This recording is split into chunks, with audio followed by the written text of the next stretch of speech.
Semana passada a gente estava olhando para o que é a igreja, estávamos vendo em Saul que ele tinha um coração duplo, dúbio. Ele considerava a voz de Deus, mas ele também considerava a voz de uma médium, de uma pitonisa em Endor. Ou seja, para Saul, ouvir a voz de Deus e ouvir outra voz era a mesma coisa. E a gente, semana passada, estava sendo informado que a igreja, ela precisa ouvir a voz de Deus, se comprometer com a voz de Deus e cumprir a voz de Deus. Igreja, para ser igreja, gente que se diz igreja, mas põe em pé de igualdade a voz de Deus e outra voz qualquer, pode ter certeza, deixou de ser igreja. Hoje, agora pela manhã, se Deus permitir, a gente vai tratar sobre por que nós paramos de crescer espiritualmente, por que estagnamos, por que isso não continua acontecendo na nossa vida. Abra sua Bíblia, por favor, em Hebreus, capítulo 5, vamos ler a partir do versículo 11 até o capítulo 6, versículo 12. Quando a gente estiver lendo e se detendo nesse texto, a proposta é que igreja que é a igreja de verdade, é a igreja formada por pessoas que nunca param de crescer, que vão à maturidade, se tornam maduras espirituais e continuam crescendo espiritualmente. A partir do versículo 11 do capítulo 5 de Hebreus, até o versículo 12 do capítulo 6, diz assim a palavra: a esse respeito temos muitas coisas que dizer, difíceis de explicar, porquanto vos tendes tornados tardios em ouvir, pois com efeito, quando devíeis ser mestres, atendendo ao tempo decorrido, tendes novamente necessidade de alguém que vos ensine de novo quais são os princípios elementares dos oráculos de Deus. Assim, vos tornastes como necessitados de leite e não de alimento sólido. Ora, todo aquele que se alimenta de leite é inexperiente na palavra da justiça. Por quê? Porque é criança. Mas o alimento sólido é para os adultos, é para aqueles que, pela prática, presta atenção como é que são os adultos, pela prática, têm as suas faculdades exercitadas para discernir não somente o bem, mas também o mal. Versículo 1 do capítulo 6. Por isso, por causa desse crescimento necessário, pondo de parte os princípios elementares da doutrina de Cristo, deixemo-nos levar para o que é perfeito, não lançando de novo a base do arrependimento de obras mortas, da fé em Deus, o ensino de batismo e da imposição de mãos, da ressurreição dos mortos, do juízo eterno. Isso faremos, se Deus permitir. É impossível, pois, que aqueles que uma vez foram iluminados e provaram o dom celestial e se tornaram participantes do Espírito Santo e provaram a boa palavra de Deus, provaram os poderes do mundo vindouro e caíram, sim, é impossível outra vez renová-los para arrependimento, visto que, de novo, estão crucificando para si mesmos o Filho de Deus e estão expondo Jesus à vergonha, à ignomínia, porque a terra que absorve a chuva, que frequentemente cai sobre ela e produz erva útil para aqueles por quem é também cultivada, recebe bênção da parte de Deus. Mas, se essa mesma terra produz espinhos e abrolhos, essa terra é rejeitada. Perto está da maldição, e o seu fim é ser queimada. Quanto a vós outros, todavia, ó amados, estamos persuadidos das coisas que são melhores e pertencentes à salvação. Ainda que falamos de uma maneira tão dura, porque Deus não é injusto para ficar esquecido do vosso trabalho e do amor que evidenciastes para com o seu nome, pois servistes e ainda servis aos santos. Desejamos, porém, continue cada um de vós, mostrando até o fim a mesma diligência, até ao fim a mesma diligência para a plena certeza da esperança, para que não vos torneis indolentes. Essa palavra também é forte. Mas vos tornai-vos imitadores daqueles que pela fé, pela longanimidade, herdam as promessas. Amém. Vamos orar. Por misericórdia, Deus, mais uma vez eu peço, abre meu coração, minha mente para entender Tua palavra e minha boca para falar com autoridade, discernimento, graça e amor. Eu peço pelos meus irmãos aqui, por favor, abre-lhes o coração. Também, Senhor, as suas mentes. A gente possa estar aqui cativo pelo Teu Espírito. Por favor, Senhor, não nos deixa perder tempo aqui. Nós oramos assim no nome de Jesus. Amém e amém. Irmãos, eu os amo de verdade. E Deus sabe do amor, do zelo, do carinho que eu tenho. Uns eu conheço mais de perto, outros eu conheço um pouco mais de longe. E outros eu não conheço. Não sei o nome, não sei como é que vivem, o que produzem, qual é o emprego, não sei. Esse texto responde para mim o que é igreja, falando que igreja é gente que no compromisso em ouvir a voz de Deus, cresce, mas cresce sem parar de crescer. O texto diz para a gente que é até o fim, ou seja, até morrer. Não é, a expressão aqui não é falando assim, houve um tempo que eu cresci, um tempo que eu estudava a Bíblia, um tempo que eu servia, mas hoje eu, sei lá, estou cansado, hoje eu tenho outras coisas, não é isso. Isso não é crescer espiritualmente. Isso não é ser maduro, isso não é ser adulto. O texto então me chama, e porque me chama, eu chamo você a investigar minha vida a fim de saber se eu tenho sido igreja de verdade. E o texto apresenta para mim duas coisas que são extremamente perigosas: apatia espiritual, apatia, a falta de fogo, a falta de coração para as coisas de Deus, a falta de empenho, de dedicação, de motivação certa, a falta disso é apatia. E o outro perigo imenso é a apostasia. É a pessoa, depois de estar tão frio espiritualmente, ela deixar de crer, ela desistir, abandonar. Eu conheço e eu poderia elencar, eu até de certa forma fiz isso enquanto eu meditava nesse texto, várias pessoas que eu conheço de perto, pelo nome, conheço quão bênção essas pessoas já foram.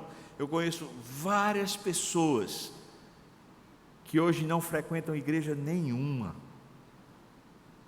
que hoje não são mais crentes. Eu tenho um amigo de infância, que era um homem extremamente usado por Deus, uma bênção, foi bênção na minha vida, mas ele começou a correr atrás do dinheiro, e eu adverti a ele, eu disse: rapaz, o que é isso que estás fazendo? Um outro amigo nosso em comum também advertiu a ele: que é isso que você está fazendo? Esse meu amigo hoje, depois de ter ido para os Estados Unidos, depois de ter conquistado algum tipo de riqueza, casou com uma mulher que é empresária, hoje mora em Brasília, esse amigo meu apostatou da fé, não tem mais parte com Deus, não quer. Outros que apostataram da fé, mas continuam dizendo assim: não, eu sou crente, eu só não vou para a igreja. E essa raça apóstata, normalmente eles tem muitas justificativas, diz igreja é lugar de roubo, igreja é lugar de hipocrisia, igreja é lugar e detonam a igreja e nem se apercebem quão distante de Deus estão, porque eles estão falando mal daquilo que Deus mais ama. Uma pessoa que está em comunhão com Deus não vai falar mal daquilo que Deus ama, mas eles detonam. E aí, alguns, quando se apercebem do erro que estão fazendo, aí dizem assim: mas eu não estou falando do corpo de Cristo, eu estou falando só da igreja institucional. E aí eu pergunto: quem foi capaz de fazer essa distinção? Quem foi que conseguiu, com um bisturi espiritual, tirar uma coisa da outra? A apostasia parece que é um mal presente, bem forte nos dias de hoje. Eu não estou falando de apostasia apenas nas igrejas que não são tradicionais. Apostasia na igreja presbiteriana, um dado alarmante, perceba a gravidade desse fato: 50 pastores presbiterianos por ano saem do ministério. Uma boa parte desses 50 pastores, eles abandonam a fé.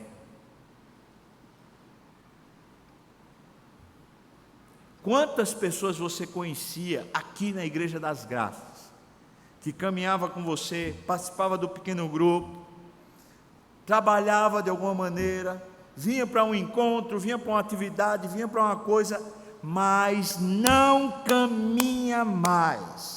Se a pessoa foi para outra igreja, se a pessoa está servindo a Deus em outro lugar, glória a Deus, de verdade. Mas quantos você conhece que não estão mais caminhando de jeito nenhum? Foi o que aconteceu. A coisa aconteceu do dia para a noite. A pessoa foi dormir no sábado dizendo assim: eu estou com fogo no peito, eu estou cheio de Deus. E no domingo de manhã acordou e falou: não vou mais na igreja. Foi assim? Se foi, pode internar, porque esse cabo é doido. É um processo, e Hebreus está falando para mim que há um processo em curso dentro do nosso coração. A gente tem que escolher qual é o processo que está em curso. Um é crescimento espiritual contínuo, esse é um processo. O outro processo é esfriamento espiritual contínuo. Pessoas que são crentes de verdade, não de fachada, também não porque tiveram experiência lá atrás, viveram um bocado de coisa, fizeram um bocado de coisa, mas pessoas que são crentes de verdade. Quando elas se percebem longe, quando elas se percebem frias, esquisitas, quando elas são chamadas à atenção pela palavra, pelo Espírito, pela memória, por uma pregação, quando elas são chamadas à atenção, elas pedem perdão a Deus e buscam de Deus de novo fogo, buscam de novo a motivação, buscam o empenho, a dedicação, o compromisso, de novo, pessoas que são realmente crentes. Mas as pessoas que não são crentes terminam por apostatar da fé. O autor aos Hebreus disse: se eu me confundi e chamar aqui de Paulo, eu vou lhe pedir perdão, porque Hebreus é uma carta que ninguém sabe quem foi que escreveu, e eu tenho a impressão de ser Paulo, por causa de uma série de questões que eu não vou discursar aqui. Então às vezes eu me pego achando que foi Paulo que escreveu, e isso pode ser um lapso de memória aqui eu falar. Então eu peço já perdão de antemão, no culto primeiro não aconteceu o lapso, mas eu já advirto que de repente pode acontecer. Você fica sabendo que eu acho que é Paulo, mas ninguém sabe quem é. O autor que escreveu aos Hebreus, ele está escrevendo a um público de gente que tem tradição na vida com Deus. São pessoas que têm na raiz, na matriz, no berço, esse conhecimento, esse engajamento com Deus. Os hebreus naturais, eles eram criados absorvendo a Bíblia, a Torá. E aos 11 anos, eles passavam pelo Bar Mitzvah, ou seja, eles eram testados a respeito do o quanto eles conheciam de verdade aquela Torá, os 5 livros da lei. Eles precisavam saber de cor, não os 10 mandamentos, mas os 5 livros, porque eles seriam testados. Era o vestibular da maioridade para o hebreu. O hebreu, ele tinha na sua história, ainda hoje ele tem na sua história, a seguinte tradição: nós atravessamos o Mar Vermelho, Deus com o braço forte abriu.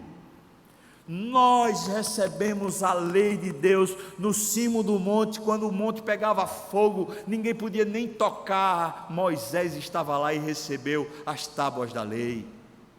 Nós vimos milagres e prodígios por mão de profetas, nós vimos Elias abrindo o rio Jordão, nós vimos Josué abrindo o rio Jordão, nós vimos Eliseu ressuscitando mortos, nós vimos os profetas sendo usados por Deus de forma poderosíssima, nós vimos nas batalhas Deus executando o seu braço forte e fazendo coisas que nenhum homem poderia fazer. Esses hebreus, eles têm por tradição na história familiar, na história da própria vida, sinais, evidências de um Deus real. Mas o autor está dizendo para eles: olha, eu queria falar com vocês umas coisas difíceis, eu queria aprofundar a conversa com vocês, eu queria entrar nos mistérios de Deus, eu queria entrar nas coisas grandes mesmo, nas coisas que são pesadas, densas, mas eu não posso, porque vocês, devido ao tempo decorrido, já deveriam ser mestres, já deveriam ser doutos, já deveriam ser capazes. A gente podia ter conversa massa, a gente podia estar crescendo demais, mas eu não consigo, porque quando eu vou conversar, a conversa densa, aquela conversa do espírito, aquele negócio que toca fogo no coração, eu tenho que voltar e falar as coisas elementares, toda vez. E ele usa a expressão: vocês são tardios em ouvir. Essa palavra tardio é a palavra de alguém que está com retardo, que está com a dificuldade de assimilação. Essa palavra é a pessoa que é reprovado depois da prova, não conseguiu, aí vai ter que fazer outra prova, não conseguiu, vai ter que fazer outra prova. Ou seja, é alguém que não progride, ela está sempre no mesmo ponto, ela não vai adiante. Essa é a ideia que o autor está dizendo. Eu queria conversar, mas eu não posso, então eu tenho que voltar para os doutrinamentos básicos. E se a gente for perceber aqui quais são essas doutrinas básicas, a gente fica estupefato. Veja o versículo 1 do capítulo 6, quando ele começa a dizer quais são essas coisas básicas. Ele fala assim, por exemplo, não lançando de novo, está vendo aí no versículo 1 do capítulo 6, não lançando de novo a base do arrependimento de obras mortas. Ele está falando, não vamos mais falar sobre arrependimento não, isso é básico. Esse negócio de você ver o seu pecado, perceber a sua indignidade, perceber o quão fútil, quão vaidoso você é, isso é básico, isso a gente não precisa estar falando, porque já é básico. Eu queria era falar de coisas rechonchudas, poderosas, mas não dá, eu tenho que falar de novo sobre arrependimento. E depois ele segue, ainda no versículo 1 ele diz, e da fé em Deus.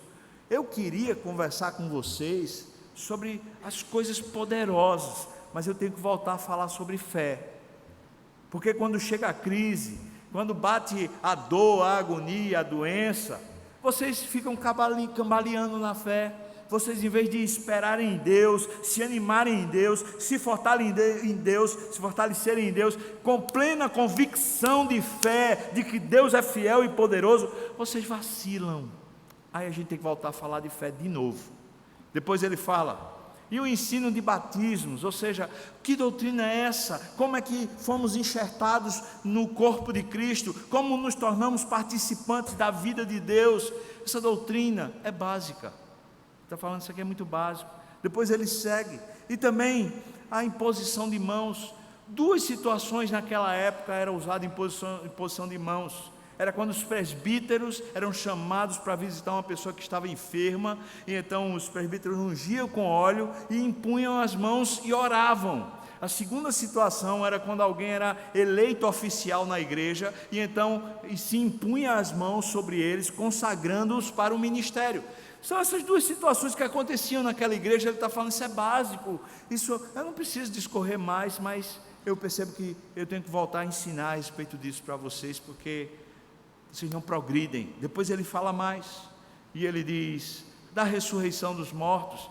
Vocês já deveriam saber sobre a vida no além, vocês deveriam já saber sobre a parousia, vocês já deveriam saber sobre a volta de Cristo, vocês já deveriam ter uma escatologia pronta, vocês já deveriam estar cheios de expectativa. Mas eu tenho que falar de novo da ressurreição dos mortos. Segue adiante, ele fala do juízo eterno, do inferno, da realidade do porvir, de que há consequências graves para uma vida sem Deus.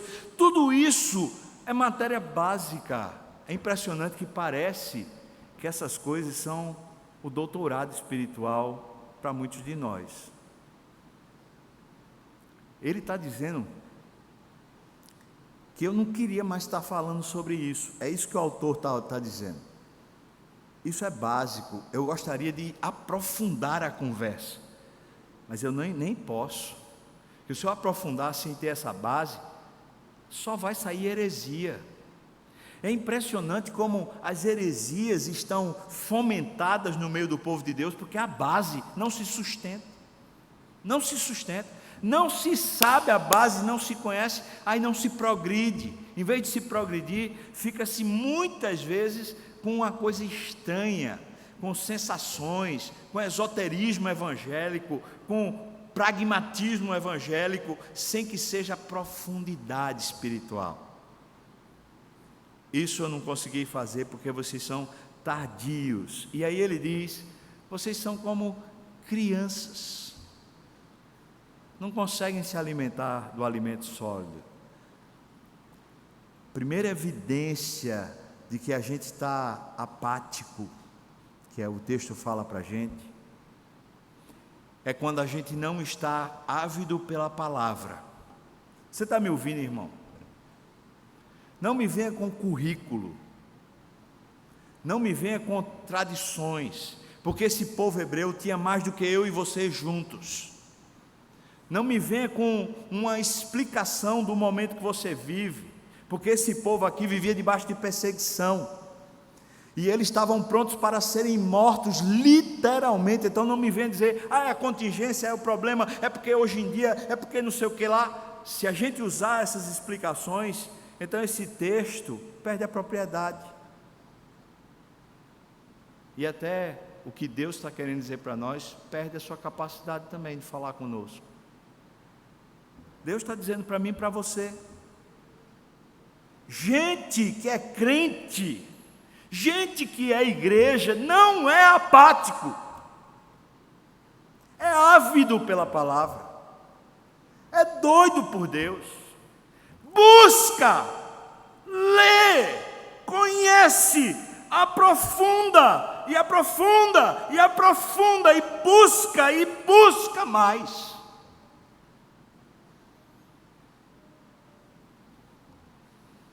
Eu conheço uma penca de gente que começou bem, e começou buscando, e se empenhou, e se dedicou, fez compromisso, disse, Deus, eu vou querer, mas quando vai no processo, vai na caminhada, de repente essa galera está dando uma esfriada, uma mornada, uma desistência, uma ré, que ninguém explica, a não ser a apatia espiritual. 3 anos atrás começamos um discipulado com líderes da igreja, 3 anos atrás. Do grupo que começou, alguns não concluíram, precisaram sair. Do grupo que continuou, se houve algum progresso, eu creio que houve, e o testemunho deles é que houve, mas Deus é quem sabe. Se houve algum progresso, pode ter certeza que foi por causa de um compromisso básico que foi assumido no começo da caminhada. E o compromisso é ler a Bíblia todo dia e orar todo dia. Um compromisso com Deus, que ninguém vai conseguir aferir, a não ser você mesmo. E se tivemos algum crescimento espiritual, não foi por causa dos encontros com o pastor Sávio, mas foi por causa dos encontros com Deus. À medida que tinha-se necessidade de se buscar a Deus por meio da sua palavra e por meio da oração. Quando largamos esse negócio, irmão, mesmo que você aparentemente esteja bem, mas quando largamos o compromisso de crescer, de amadurecer, quando nós largamos o afinco, o elan, o fogo no peito, quando largamos a motivação espiritual, a apatia chega. Aí, por exemplo, alguém vai falar uma coisa, abre na Bíblia um sermão, um estudo, você já fala, já vi esse texto, essa aí eu já sei, já, do começo ao fim eu já sei onde é que vai chegar. Pois é, pessoas que querem a Deus não se cansam de buscar a Deus e da sua palavra, por isso crescem. Quem é você hoje aqui? Como é que você está? O versículo 14 diz: o alimento sólido é para o adulto. E como é o adulto? Ele diz: o adulto é aquele que pelo seu exercício das suas faculdades, ou seja, daquilo que você tem em mãos, daquilo que é competência sua, o exercício desse negócio, ele fala que faz você adulto. Assim você discerne o bem e o mal. Pessoas que estão dentro da igreja há anos, mas não sabem dizer: é errado a pessoa ter sexo antes do casamento? Como assim? Ainda está perguntando isso? Você é novo convertido, vamos conversar, mas se você está aqui há 5 anos, pelo amor de Deus, ainda não aprendeu isso. Está lendo o quê, irmão? Você está lendo o quê? Está lendo revista Playboy? Porque se ler a Bíblia vai ser claro.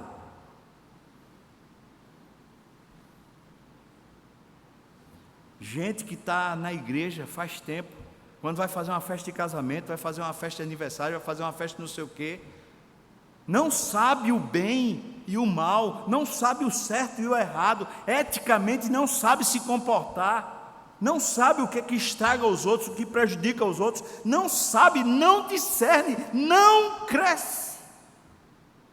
Os adultos, eles pegam o que Deus tem dado a eles, eles pegam os discernimentos de Deus e põem em prática.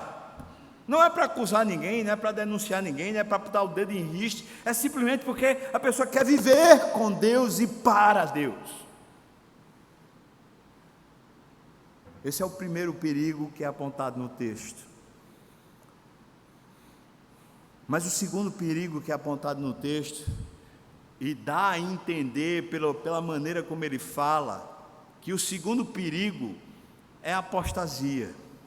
Só que a gente precisa ler aqui o versículo 1 do capítulo 6, veja o que ele diz: por isso, pondo de parte esses princípios elementares, essas coisas que são básicas, versículo 2, ele diz, versículo 1 ainda diz: pondo de parte os princípios elementares da doutrina de Cristo, deixemo-nos levar. Essa palavra está usada numa voz passiva. Sabe o que quer dizer? É que você precisa assumir um compromisso de deixar Cristo lhe conduzir ao perfeito. Essa palavra perfeito é o maduro espiritualmente, ou seja, deixa Deus lhe conduzir à maturidade espiritual. Talvez a maior barreira que temos hoje é uma falsa ideia de que somos maduros. A gente já, não, isso aí eu já sei, eu conheço, não, já estudei muita Bíblia. Naquela época, quando eu estava mergulhado na Bíblia, eu lia, eu conhecia, eu procurei vários teólogos e comentários e tal, e eu ouvia, isso aí eu já sei. Essa é a falsa ideia de que você é adulto. O que diz aqui que é o adulto é aquele que continua crescendo. Esse é o adulto. E aí, com o uso das faculdades, discerne o bem e o mal. Deixemos-nos levar. Vamos deixar Deus operar em nós. Vamos abrir de novo o coração e dizer: Senhor, eis-me aqui, usa-me. Eis-me aqui, Senhor, eu quero. Talvez você nessa manhã está sendo, tratado por Deus, esmiuçado por Deus, para você se envergonhar diante de Deus e dizer: Senhor, tem misericórdia de mim, me levanta. Põe fogo no meu coração, põe fogo no meu altar, me consagra de novo, acende a chama, Deus, eu estou me perdendo. No sermão apocalíptico de Jesus, lá em Mateus capítulo 24, talvez versículo 12, eu não tenho ao certo, mas ele diz assim: olha, nos últimos tempos o amor de quase todos se esfriará. Ele diz que a fé vai perder o fogo. É isso, apostasia chegando, irmão, no seu coração. Deixemos-nos levar. Mas aí você vê o versículo 3, dê uma olhada no versículo 3 do capítulo 6.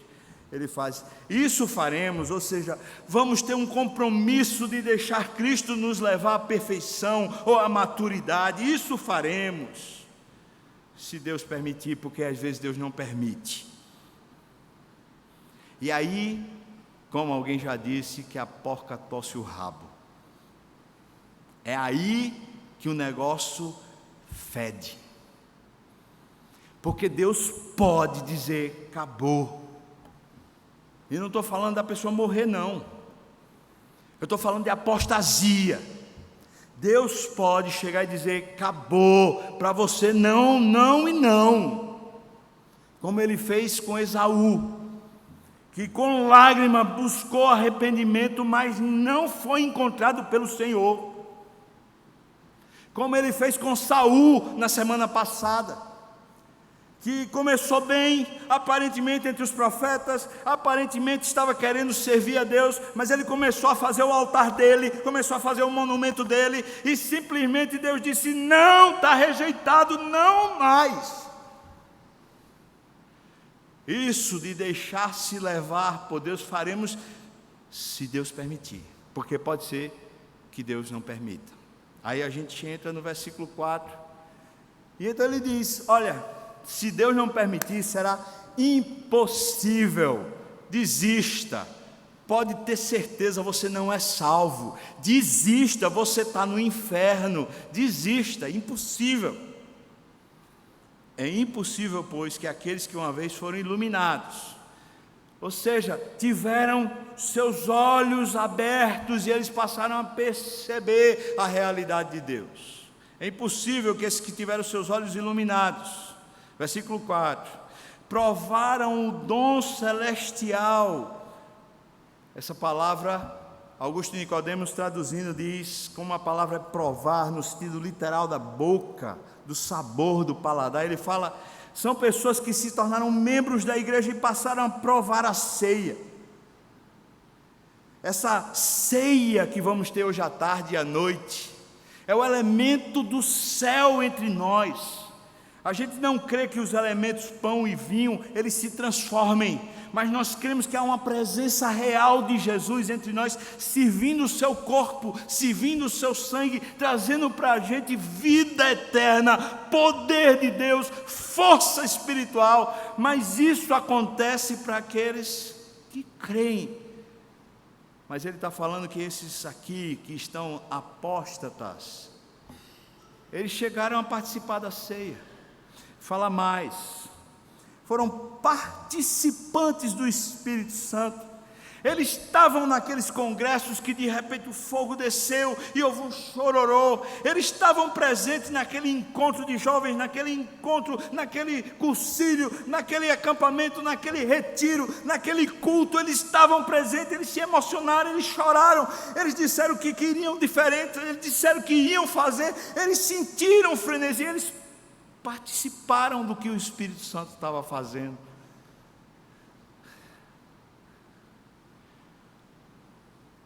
Versículo 5: provaram a boa palavra de Deus. Provaram.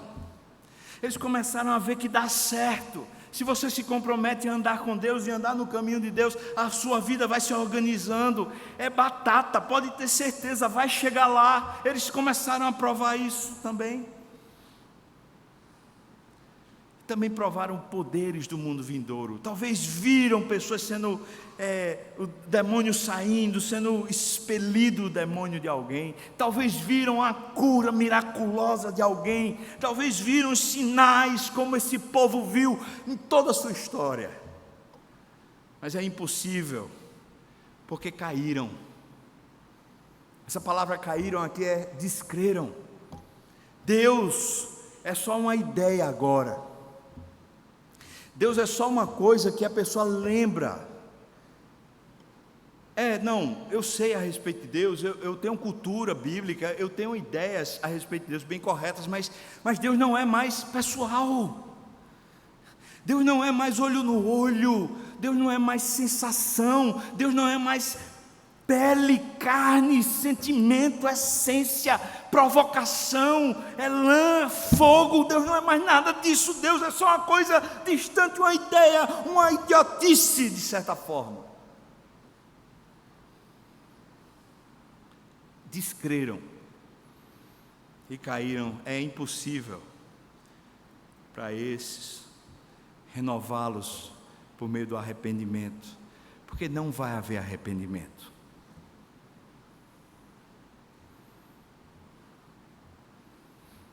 Eles estão com a vida de tendo dito ser crente e agora agindo da maneira como agem, com esse Deus distante e com essa vida sem essência, sem sabor, sem legitimidade, sem fogo no altar. Eles estão crucificando Jesus de novo para si mesmos. Estão matando Jesus. Estão dizendo: Jesus, tu não presta, crucifica-o, crucifica-o. Estão equiparando Jesus a qualquer outro.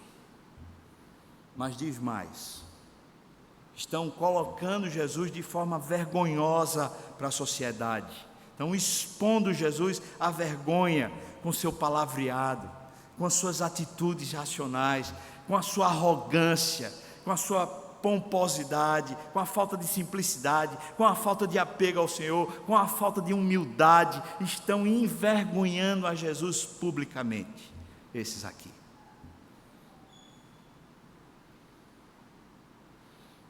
Apostasia, irmão. Eu conheço alguns apóstatas. Eu falei do meu amigo. Mas aqui na Igreja das Graças, depois que eu cheguei aqui, faz 12 anos que eu estou aqui. Mano, faz bem 300. Né, mano? Mano, está antes da fundação do mundo, já na Igreja das Graças. Eu conheço uma penca de gente daqui da Igreja das Graças que apostatou.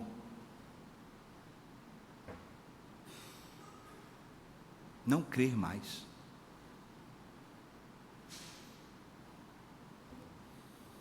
Era membro da igreja, mas não era membro do corpo de Cristo.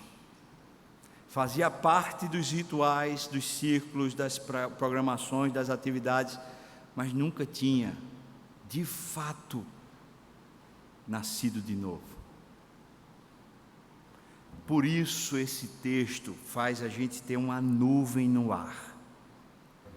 E essa nuvem, ela tem que provocar na gente insegurança. Não dá para andar quando a nuvem baixou, não dá para andar com o carro em alta velocidade, não dá para andar com o carro sem acender os faróis, não dá, precisa de providências e de cautela, porque essa nuvem que baixa, ela começa a pesar sobre nós no seguinte sentido: eu sou crente mesmo? Que evidências eu tenho de que eu sou crente? Eu ficar dizendo que sou, parece que não está valendo de nada a partir do texto. Isso não é ser igreja. Eu dizer eu sou crente e ainda usar o calvinismo como pretexto, dizendo assim: uma vez salvo, salvo para sempre, eu vou viver de qualquer jeito, eu sou indiferente a Deus, eu não tenho realmente as minhas faculdades exercitadas pela justiça, pelo conhecimento, pela vida com Deus, mas eu sou crente porque uma vez salvo, salvo para sempre. Eu vou dizer para você de novo: a nuvem baixou, irmão. É melhor acender os faróis. É melhor baixar a velocidade. É melhor investigar se é de fato. Porque o pior quadro é a gente achar que é o que a gente não é. No primeiro momento da apatia, ele chama a gente para investigar se a gente tem fogo no altar. Ou se a gente está meio que desistindo, dizendo assim, meu tempo já passou, agora não, eu estou cansado, porque pessoas que são de Deus, elas renovam as suas forças, elas brilham de novo, elas têm fogo de novo. A apatia, mas a apostasia, é impossível renová-los para o arrependimento. E ele usa aqui a parábola de Jesus. Jesus, quando contou a parábola da semente, o semeador saiu a semear, ele disse que um daqueles 4 terrenos onde a semente caiu, é a semente que cai no terreno onde os espinhos sugam a vitalidade da planta que começa a nascer. E essa planta se torna improdutiva espiritualmente. Improdutiva, ela não produz mais, porque os cuidados desse mundo, os cuidados com a riqueza, a ostentação da vida, sugaram a força vital da planta e ela não cresce mais, ela parou de amadurecer. Ele usa isso, ele diz, olha, Deus abençoou a terra para que ela produzisse, mas quando ela não dá, ela está perto da maldição, está dizendo, olha, a apostasia é uma maldição de Deus, é Deus que vai lá e diz, maldito, e depois que Deus põe a mão e diz que é maldito, não tem quem tire, a não ser Ele mesmo. Quais são os sinais então de que a gente é crente? Já que a nuvem baixou, o que é que a gente pode dizer que a gente é crente? Ele diz no versículo 9, eu estou persuadido que com vocês, crentes dessa igreja que eu faço parte, com vocês é diferente, não é possível. Augusto diz assim, Augusto Nicodemos, fazendo a menção a esse texto, fala assim, é quase como se o autor estivesse pedindo desculpa por ter sido tão duro nas 2 afirmações atrás. Eu discordo, eu não acho que ele está pedindo perdão, não.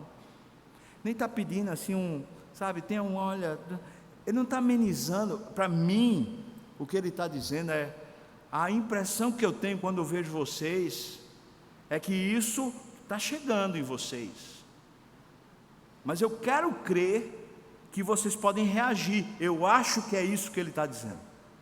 Eu quero crer que vocês podem reagir e não ficar nesse estado. Veja o que é que ele diz, versículo 10, primeiro sinal de que a gente está progredindo, que a gente está crescendo espiritualmente. Versículo 10 diz, porque Deus não é injusto para ficar esquecido do vosso trabalho. Deus não é injusto para ficar esquecido do vosso trabalho. E ele diz, do amor que evidenciaste para com o nome de Deus. Não é um amor aqui, irmão, daquele amor meigo, meloso. Ele está falando do amor a Deus, de você honrar o nome, de você ter zelo pelo nome de Deus, de você privar-se por amor a Deus. É disso que ele está falando, do vosso trabalho que foi evidente. E aí ele diz, o amor ao nome do Senhor, e ele diz, pois servistes passado, e ainda o quê? E ainda servis. Qual é o sinal então de que eu sou crente? De acordo com o texto, qual é o sinal de que eu estou de fato crescendo espiritualmente? Ele usa aqui a expressão trabalho, ergon, esforço, dedicação, ou seja, é gente que se comprometeu com a obra e está com a mão no arado e está fazendo a obra de Deus. E quem me conhece sabe que eu não faço distinção nenhuma de uma pessoa que tem um trabalho no ministério da igreja e a pessoa que tem um trabalho lá fora, um outro trabalho. Mas eu faço uma distinção sim, entre aqueles que estão fazendo, seja na igreja ou seja lá fora, estão fazendo para si mesmos, e aqueles que estão fazendo, seja aqui na igreja ou seja lá fora, estão fazendo para Deus. Gente que faz para Deus, faz com fogo no peito, faz pronto para ser humilhado, faz pronto para poder sofrer a afronta, faz pronto para ser provocado, faz pronto para morrer, gente que está com fogo no coração, serve aos amados, serve aos irmãos, serve ao mundo, serve. Essa palavra é ministério. Aí você fala assim: ah, mas eu estou sem tempo. Tá bom. Quem sabe é você, irmão. Eu não estou pedindo para ninguém ir para ministério nenhum, não. Como pastor que ama, e eu amo, eu estou querendo deixar bem claro o que a palavra anuncia para a gente, que é igreja de verdade, gente que continua crescendo. Uma das evidências de que continua crescendo é que você aprende a discernir o certo do errado, o bom do ruim. Mas também, evidência de que você é crente, é que você serve. Não fica se escorando, não fica, saindo pela tangente. Tem escala, você está lá. Não tem escala, mas você está pronto para servir. Na junta diaconal, na mídia, no louvor, no coral, no sopão, no departamento infantil, na escola dominical, no grupo pequeno, em qualquer área que Deus tem posto você para exercitar a sua fé, para caminhar com fogo no peito, no nome de Jesus, caminha! Mas caminha com fogo no peito. Mas, não, o pastor é não sei o que lá, não, a igreja é não sei o que lá, não dá não para poder estar assim, porque eu estou muito cheio de atividade lá. E eu pergunto: quando você está muito cheio de atividade lá fora, que você não consegue servir os santos, você lá está sendo sinal visível da presença de Deus, para que o mundo creia que Jesus veio ao mundo. Você está sendo evangelista que de fato quer ver pessoas salvas. Você que está servindo na igreja, tem fogo no coração? Ou você é cheio de desculpas, de justificativas? Isso não é igreja. Quem faz por obrigação, diz: eu empenhei minha palavra, agora vou ter que ficar até o final, mas próximo ano não conta comigo não, que eu estou cansado, tá certo? Tá bom. Igreja não é para ninguém fazer por obrigação, nem porque deu a palavra ao pastor, ou porque como é que vão me ver depois se eu desistir. Igreja não é para isso, não. Fazer por causa dos outros é pior do que não fazer. Igreja de verdade faz porque tem no coração. Não precisa ser às vistas, mesmo quando ninguém está vendo, está lá fazendo. E ele diz mais, versículo 11: desejamos, porém, que vocês continuem, mostrando até o fim, até morrer, continue mostrando diligência cada vez maior, plena de certeza da esperança. Diligência é empenho também, é estar o tempo todo com a cabeça ativa, pensando: por que eu estou esfriando? Por que é que eu perdi o passo? Por que eu me desmotivei? Por que é que agora eu fiquei desse jeito, meio estranho, meu sabotador de mim mesmo? O que é que está acontecendo comigo? Por que é que agora eu estou cheio de intriga? Por que é que agora eu estou cheio de problemas relacionais? O que é que está acontecendo comigo? Diligência, irmão, diligência. Você está o tempo todo atento, dizendo assim: eu não vou perder o pique, eu não vou perder o sabor de Deus, eu não vou perder a presença de Deus, eu quero é Deus. Diligência. Versículo 12 diz: essa diligência vai impedir vocês de se tornarem indolentes. Versículo 12: para que não vos torneis indolentes. Por isso que eu acho que o autor está dizendo assim: eu estou vendo praticamente a apatia chegar em vocês, eu estou vendo a apostasia tomar conta de vocês, eu estou vendo. E é por isso que eu estou dizendo assim: acho que ainda não chegou, mas está perto de chegar. Agora eu vou falar por mim, fazendo a leitura da igreja. Eu vejo líderes que estão apáticos.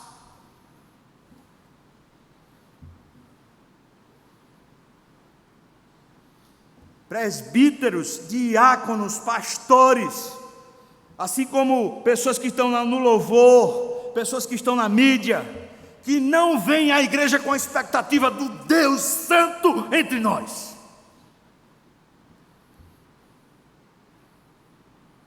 Eu vejo crente que entra na igreja, mas não sabe de Deus nada, não tem expectativa da presença de Deus no meio da igreja. Ora, a pessoa que sai de casa e vem para a igreja e nem aí tem expectativa de Deus, eu fico imaginando como é essa pessoa no trabalho. Se na igreja ele não tem expectativa de Deus, qual é a expectativa de Deus no trabalho? Na família?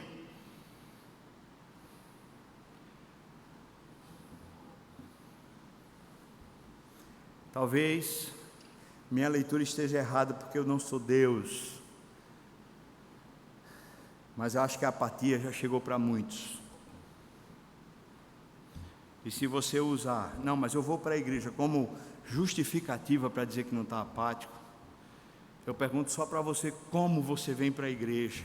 Você vem com expectativa, não do sermão, pastor A vai pregar, pastor B vai pregar, para com isso, não fica com expectativa se vai ter aquela música, se vai ser aquela sensação, é outra coisa, irmãos, é a gente chegar aqui dizendo, Deus, eu sei que o Senhor vai estar ali, 2 ou 3 reunidos em nome de Jesus, já Deus está lá, eu sei que o Senhor vai estar lá, eu sei que alguma coisa nova vai tocar o meu coração, eu sei, o Senhor é fiel e está com os olhos em Deus.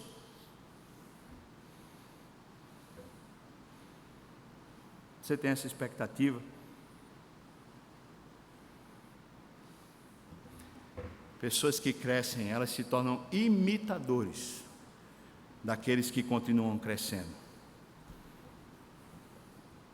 Imitadores, não invejosos, não difamadores, não caluniadores, não dedo duro, mas imitadores daqueles que pelo exemplo, pela perseverança, pela continuidade, continuam caminhando com Deus. Quero chamar você, irmão, para ser igreja. Ser igreja. Eu sei que esse sermão não é amigável, apesar de ser amoroso. Eu sei que esse sermão não atrai descrente de jeito nenhum. Imagina uma pessoa que foi convidada, que está aqui hoje, ouvindo eu falar assim, que sabão esse pastor está dando na igreja, deve estar uma miséria aí dentro.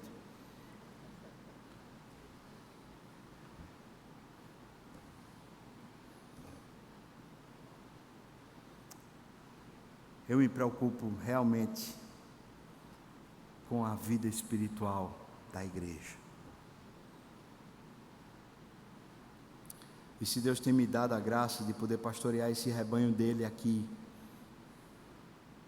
eu preciso chamar você à realidade, irmão. Você é crente mesmo? É mesmo crente? Quais são as evidências que você tem para dizer que é crente?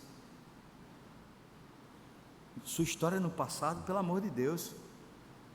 Quando os judeus disseram para Jesus assim, temos por pai a Abraão, Jesus disse, mas você não conhece nem a mim. Eu sou o Deus visível. Vocês são filhos do diabo. Se você usar a sua história do passado, eu vou perguntar o que é que está acontecendo no presente.